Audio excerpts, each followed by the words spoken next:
Welcome back to the Wizard Weekly, where we talk about everything happening right now in gaming. Man, everything is just going at a really fast pace. It seems that the Nintendo alarm clock of time in life is rapidly winding down, because from this recording, in less than 3 weeks, we're all going to be able to use our current Nintendo Switch that we have at our setup and recreate that meme of that dude looking back at that girl, except that girl being the Nintendo Switch 2 and all the people that are fulfilling their pre-orders. Now, most recently, Nintendo has filed out its first few waves of My Nintendo Store Switch 2 pre-orders that they allowed players last month that met the minimum requirements to sign up for and get an exclusive link sent to, I think, your email or something. Those started going out to select players on May 8th and are still going out, following all the craziness of trying to get a pre-order on all these other platforms like Walmart or Target, with people claiming that they're getting the shit canceled like a freaking live service game 3 years into its lifespan nowadays. That first wave of Nintendo hype is no joke, and Nintendo obviously knows this, because in the latest fiscal year financial report,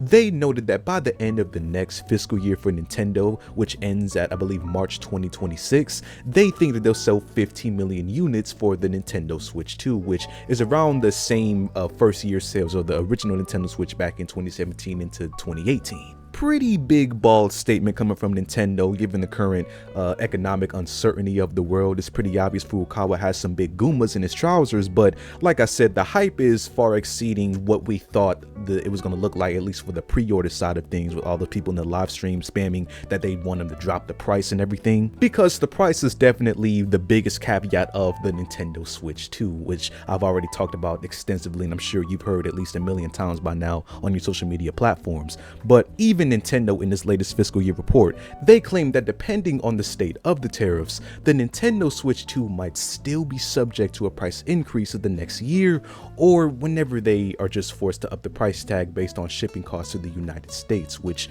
we already knew, but hearing them confirm that is just never going to be a good feeling. Hopefully it's not going to be done in bad timing and after a price tag that we're used to with this $450, like how the Xbox did just recently with their tariffs, inflating their price tag 5 years into the generation. Which, side note, the Xbox Series S console, I saw that go as low as $200 back in like 2023. I just had to say that, and now it's like $379 or some shit. So while Switch 2 pricing is definitely a big controversial thing, and we can all only hope that it, stays at that $450 price tag, I recently came across an article of an analyst that has a little bit more optimism for the price tag and thinks that it might gradually go down later than, into the next generation, just because Nintendo will probably want to capture a wider audience, since we all know that the Switch 2 isn't too much appealing to someone who just got a Switch, maybe an OLED back in last Christmas. You see here, Pricing Studio CEO Yoshihiro Takahashi, which if you don't know who that is or what that company is even about, I don't blame you for not knowing that lore. I didn't know it until I read it. This is some major filler shit. According to Forbes, this company is about consulting and training on goods and services pricing, including dynamic pricing, cloud-based AI-driven services, and to analyze a firm's pricing. So I guess they pocket watch companies. He claims that he believes Nintendo is taking the approach of a premium price at launch because diehard fans will jump at any cost, which obviously we know now that's very true. But Nintendo will eventually lower the price in order to reach more mass market consumers, which we're all expecting to be a dip in maybe like year 2 or year 3, where hopefully, God forbid, there's a price increase there where people are going to be less incentivized to buy this thing, maybe until like the next Zelda or big Mario game comes out. This is the first take of this nature I've seen on this whole pricing conversation with the Nintendo Switch 2, which I believe the biggest argument against Mr. Takahashi's statement here is the fact that I believe like the cost of the Nintendo Switch 2 was like leaked or something a while back,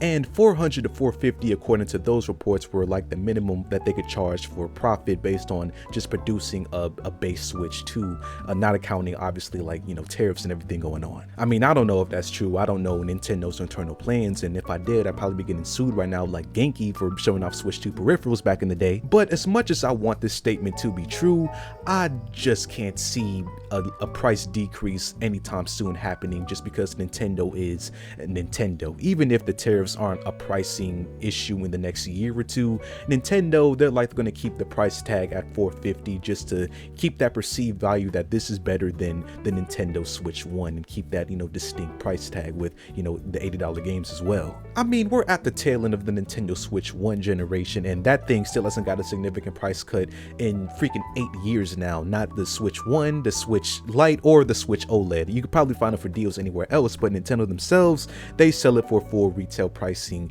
on their website, and I think the gameplay went out. The only way I could see a variation of this argument becoming like reality is a good thing for the consumers, but a really, really bad thing for Nintendo, where the sales are just like lackluster, like Wii U type of sales for the Nintendo Switch 2 in the second year or in the third year, which even still, I don't believe that's going to happen. Even if it gets a price increase, unless the price increase is like substantial, like in the $700 territory, even $600, people are still going to buy this thing for that new Zelda, that new Mario. Just eventually, like, they'll probably find deals on some places. I don't think it's going to get a price decrease anytime soon, is what I'm trying to say. And then moving on into our next topic, paying to play Nintendo games might not be your thing, especially in the Nintendo Switch 2 generation, but playing them via emulation might just be right up your alley and, you know, your illegal scheme of plans. I don't blame you, but it seems that we've all got to take a page out of Walter White's handbook and tread lightly, because it seems that Nintendo, via their privacy policy, is updating it to state that they're cracking down on emulation in a really severe way if you decide to do that on your Nintendo Switch console via, you know, custom firmware and emulating on that system. Because since apparently April 2021, when talking about emulation on the Nintendo Switch system or any other, you know, illegal modifying or playing of games on that console, they've had the basic, you know, you can't lease, rent, sub-license, publish, copy, modify. You just can't, they tell you that you can't do that on the system.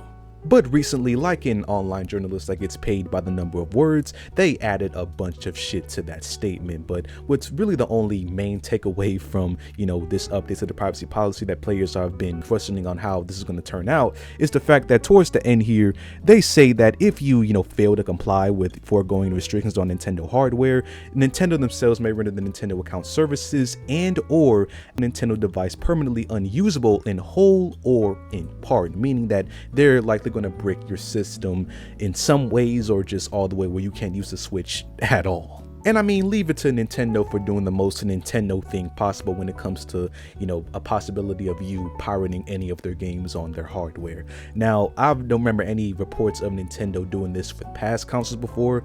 After a quick Google search, it seems that that's never been the case either. So that's definitely a new low, at least as far as player regard when it comes to, you know, Nintendo and their whole war on piracy. Now, I don't know how like emulated cracked Switch hardware kind of looks like, at least in person. I know friends that have them. My Switch is the V2 model, so I'd have to solder in order to get it on my system, so I just have like a base model. But from what I understand, once you install custom hardware on a Switch 2, you're not supposed to like update it whenever you get like new console updates, which I'm assuming that's how Nintendo's going to find out if you installed something on your Nintendo Switch system, which I'm pretty sure like they refrain from doing that unless it's in like a controlled environment where you are like modifying the files yourself or something. I don't know. So to anyone out there, or even if Nintendo is watching, I don't condone this behavior, but if you want to decrease your risk of getting caught, I think the most common sense thing, just from a, you know, base standpoint, is to just tread lightly when you're doing these nefarious things. And then lastly for today, I know I'm extremely late to the whole craze of the situation, but Rockstar Games, they decided to drop a GTA 6 trailer a few days ago after the announcement that they were delaying the game to May of next year, which I don't think we would have got this trailer so soon if, you know, the game was coming out still this year. But they knew that after, you know, delaying such a monumental game for a lot of people, they had to just give us something, like throw us a bone for something. And I'm sure that for the past week that the general internet algorithm has thrown every single Grand Theft Auto 6 trailer explain video in your face constantly. So, you know, I'll spare you going through, you know, my like detailed thoughts on the game. I just saw that they dropped 70 screenshots of the title on the Rockstar Games website, and I picked out 3 that I wanted to talk about and just share some of my wants for the game based on what I see in these screenshots. Now first here, we got one of our 2 main protagonists, Lucia. Let me see if I can go in a little bit. And I brought this up first because I just hope Grand Theft Auto 6 sees the return of training and having possibly like different fighting styles, like how we saw in Grand Theft Auto San Andreas, when you could go to the gym and have like boxing lessons and whatnot. And hopefully, you know, they take a page out of Red Dead's book with that combat and shift into like a modern sense where you can have like kickboxing and a bunch of just insane martial arts stats and something. Obviously, I don't need like Sifu level gameplay. I mean, yeah, I take it, but I don't really need Sifu level gameplay. I just want there to be anything other than like the base combat that you have in Grand Theft Auto 5, where it's that same, you gotta lock on, press one button to dodge, and it's the same animations for everybody. I would like if like we had different type of player builds where you could have a different fighting style, like how we see Lucia here. She can definitely throw a mean kick. We all know that. And then here we have our second protagonist, Jason, who kind of looks like Brian O'Connor off of Fast and the Furious with that gun in his face like that. Rest in peace, Paul Walker. But I brought this screenshot out kind of for a silly reason, but I got to say it anyway. This is an M16 carbine, assault rifle that we see in a lot of video games, and just it's really monumental in like American history with everything, and like the Vietnam War and shit. I just hope that this gun is not ass if it is in the game. Like the M16 in GTA 5, when it finally came out, like a decade after the release, when we saw those screenshot images of it in the game, but didn't really see it until the DLC later on. I hope it's not ass, because the M16 has a reputation for being ass in most modern video games. And also, while we're on the subject, as far as guns go in Grand Theft Auto 6, I hope that there's like a deep selection from the start. Obviously, we saw Emulation in the trailer where there was like a whole ass wall of guns in the background that looked really cool. But Grand Theft Auto 5 in its state right now in GTA Online, there's like a bunch of guns to choose from, and I really like that selection. I hope we have that kind of number like in the beginning, because I just think it's really cool to have like a bunch of different options and seeing a lot of players just wielding like different shits. Obviously there's going to be like different builds for your Jason or your Lucia, so having these cool guns to go along with that, I think will be a really dope addition at the start. Obviously we're going to get a lot of guns with Grand Theft Auto Online going forward, but I hope that base Grand Theft Auto 6 has a really good gun selection. And then lastly, something that I obviously know is going to be true, but I hope it's as good as it was in Red Dead Redemption 2, is the fact that I hope that our characters can get really dirty. Like as you can see here, these guys have mud all over them and a dead crocodile. I'm sure that's legal. Red Dead 2 opened a lot of players' eyes as to how far Rockstar Games will go as far as in-game like level of detail, and how dirty you can get in that game is really amazing. How you can grow facial hair and everything just feels dynamic. We want that translated into Grand Theft Auto 6, just turned up to 10, because this may be the last Grand Theft Auto game in history, maybe not in history, but for a really long time. Like, they're going to milk the shit out of this game. So if they can make it as amazing experience just in its base form, like I said with the guns, it's going to be revolutionary, obviously. And that's all that I got for today, man. If you enjoyed, leave a like on the video, subscribe, and I will see you guys in the next